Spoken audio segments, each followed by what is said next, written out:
Graphene is a wonder material made of a sheet of carbon, just 1 atom thick.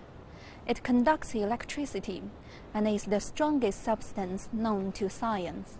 Nanotubes made of rolled-up sheets of carbon have even more special properties. Practical applications of nanotubes have been limited because it's a big challenge for scientists to precisely control their properties. Now, scientists at Imperial College London have achieved some unprecedented new results in controlling nanotube properties.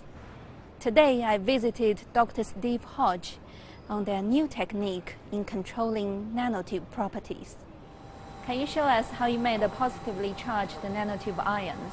We've developed an electrochemical process that can allow us to take electrons away from the nanotube powder by removing the electrons at a certain voltage.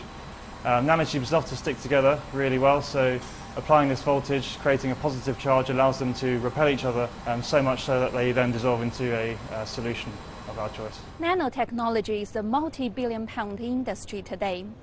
One of the ways we use it is to make coatings for self-cleaning fabrics and solar energy windows. In the coming decades, with nanotubes and graphene, we can create new stuff to replace silicon computer chips, make lighter, safer aircraft, more efficient fuel cells, and maybe, who knows, an elevator that takes us into space. I went to see Professor Milo Schaffer, who is co-director of London Centre for Nanotechnology. I asked him where he sees this technology in the future. So a key challenge in nanocarbon chemistry and in application is how do you separate out the individual nanocarbon species and dissolve them into solution. And once you have those individualized species, you can separate one type from another type, and you can also process them into different kinds of structure which are useful for applications. The problem is they really like to stick together, and generally speaking, people haven't been able to make true solutions. So what we've pioneered is an approach to using charging in order to make a real solution. And the approach is to make a salt. So the main advantage of the nanocarbon salt is it allows you to very gently dissolve the nanocarbons into individual species and then process them into some kind of application.